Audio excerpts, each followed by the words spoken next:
지난 8월 22일 지소미아 종료를 선언한 이후에 3개월 동안의 한마디로 혼란과 그 분열의 역사였습니다. 근데 그 이후에 호기롭게 그러면 계속해서 취소하게 된 결정 유지를 해야지 왜 갑자기 11월 22일 날 그때 종료 6시간을 앞두고 뭐 말도 좀 희한합니다. 뭐 그 종료 시점 연장 통보 이런 걸 했다고 그러는데 이게 그 말이 우리 그 한일 지소미아 그 보니까 그 계약 기간에 대해서 나와 있는데 여기 보면은 존속 기간을 그 계속해서 연장하거나 아니면 그 해지를 통보하거나 두 개밖에 없는데 이거는 우리가 언제든지 해지권을 가지고 있으면서 이 기간을 연장했다. 이게 이 개념이 없는데 어떻게 이게 가능합니까? 네, 그렇기 때문에 조약에 대한 일종의 특례에 대해서 조약 당사자 둘이 합의한 거라고 볼 수 있겠습니다. 무슨 합의를 했습니까? 이게 이거에 대해서 미국에서도 그 리뉴 갱신이란 개념을 쓰고 있는데 여기는 그 앞으로 1년 동안 더 계속된다는 그런 개념을 포섭하고 있습니다. 네, 조약 문안에 나와 있지 않습니다만 조약 문안에 있어야지. 자, 잠깐 보세요. 이게 지금 조약인데 이 조약 안에 이 조약의 내용을 변경하려면 그와 같은 효력을 가지는 서면을 별도로 작성해서 그 조약의 일부로 넣어야만 이게 조약이 변경이 되는 거지. 그 조약을 그런 내용도 없이 어떻게 변경이 됩니까? 그래서 이거에 대해서 지금 벌써 다른 이야기가 나오고 있고요. 그 다음에 8월 22일 날 그 종료 결정을 할 때 미국의 이해를 구했다 했는데 미국에서 그때 반응이 어땠습니까? 그런 일이 없다고 그러지 않았어요. 이해를 한 적도 없고 오히려 미국의 그 장관이 와서 이 종료 결정을 한 거 잘못됐다고 이거 철회해라 취소해라 그렇게 하지 않았습니까? 왜 국제사회에서는 하는 말하고 우리 한국 정부가 말하는 게 다릅니까? 네, 그 지소미아 조약에 대해서는 조약 문안에는 없는 내용을 양 당사자가 특례적으로 합의했다 그런 말씀으로. 자, 차관 그렇게 말이 안 되는 소리 하지 말고 만일에 그런 사항이 맞다고 한다면은 제가 말씀드린 대로 그 원래 지소미아 협정에다가 뒤에다가 서플리먼트, 부속서 또는 보충서로 그 계약 종료의 새로운 그 내용으로 이게 들어가 있어야 됩니다. 그리고 양 당사자가 서명을 해야지. 그런 내용이 없지 않습니까, 지금? 나중에 그러면 올해 말 12월 말이 되면은 이거에 대해서 또 분명히 우리하고 일본이 다른 이야기 할 테고 또 미국에서 언제 그런 이야기 했느냐. 그거 맞지 않는다. 이렇게 말할 게 눈에 보이는데 그 시기만 일시적으로 그 지나가는 그 미봉책을 하면 이게 다 일이 해결이 됩니까? 그건 아니지 않습니까?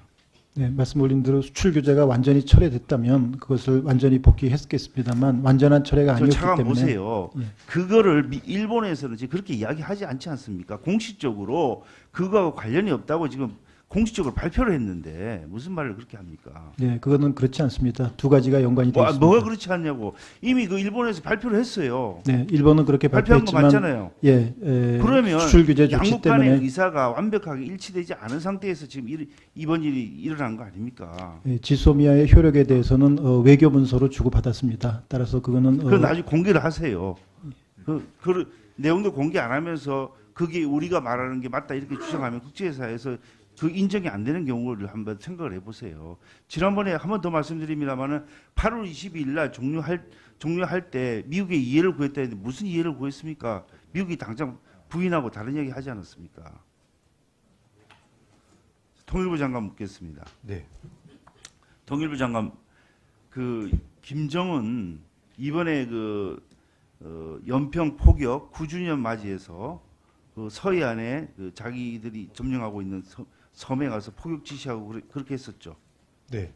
자, 그러면 이게 왜 이런 일을 합니까? 이게 우리가 그 9.19 군사 합의에 의하면은 이런 그 남북 간에 서로 그 상대방에 해가 되는 그런 군사적 조치를 할 때는 통보를 하고 이해를 구하도록 돼 있지 않습니까? 그럼 이거는 바로 군사 합의를 위반한 것이고 이거는 의도적으로 군사 합의를 파기하겠다는 그런 목적에서 이런 일을 벌린 거 아닙니까? 네, 군사 합의. 아까 그렇게 답변하셨잖아요. 군사 합의 위반입니다. 그 위반이지. 그러면 이에 대해서 왜 항의를 한다든지 그럼 우리도 그 군사 합의 체결한 것을 우리도 더 이상 인정하지 않겠다. 우리도 그러면 앞으로 북한 여러 가지 고발에 대비해서 우리도 맞는 자위 조치를 취하겠다 이렇게 해야 되는 거 아니에요? 왜 가만히 있습니까? 국방부에서 군사합의 위반이다라는 것에 대해서 강한 유감을 표시하는 발표와 또 통지문을 전달했습니다. 자, 그리고 이런 와중에 지금 지소미아 파기를 앞두고 있는 마당에 또 지금 그 방위비 분담으로 해가지고 미국이 평소에 5배 이상을 청구하고 있는 이런 마당에 통일부 장관이 미국에 간 목적이 뭡니까 지금? 갔다 왔죠 이번에. 네, 그렇습니다. 그 금강산 관광 재개하고 개성공단 재가동을 협의하러 갔다 이렇게 언론에 보도되고 있는데 지금 이 시점에 이게 맞는 이야기예요?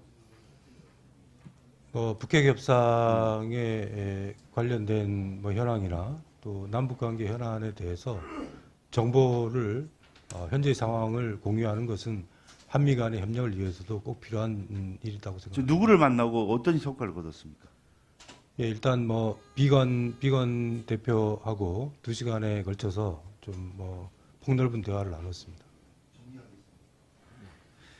그래서 지금 이 시점에 너무나 생뚱맞다는 겁니다. 지금 유엔 제재가 계속되고 있으면서 북한에 그 소위 말해 대량 현금을 지급하는 것을 금지하고 있는데 금강산 관광이 재개된다든지 개성공단이 재가동되는 경우에는 대량 현금이 북한에 가야 되는 거기 때문에 일단 유엔 제재를 피하기 어렵고 미국도 자체 제재를 통해서 이거 못하게 하고 있어요. 근데 여기다 생뚱맞게 그걸 의논하러 간다? 그 다음에 그보다 더 중요한 일들이 지소미아 파기 결정이라든지 아니면 여기 그 국방비를 지금 그 분담금을 5배 이상 청구하는 이런 것들을 해결하러 가는 게 맞는 거지. 여기 어떻게 그렇게 다른 목적을 가지고 가서 저는 성과를 내기 어려웠을까 봅니다만은 정말 국민들이 볼 때 이 납득하기 어려운 게 이번에 통일부 장관의 미국 방문이에요. 답변해 보세요. 지금 현재 상황에서 북핵 협상의 재개는 매우 중요한 일이라고 생각합니다.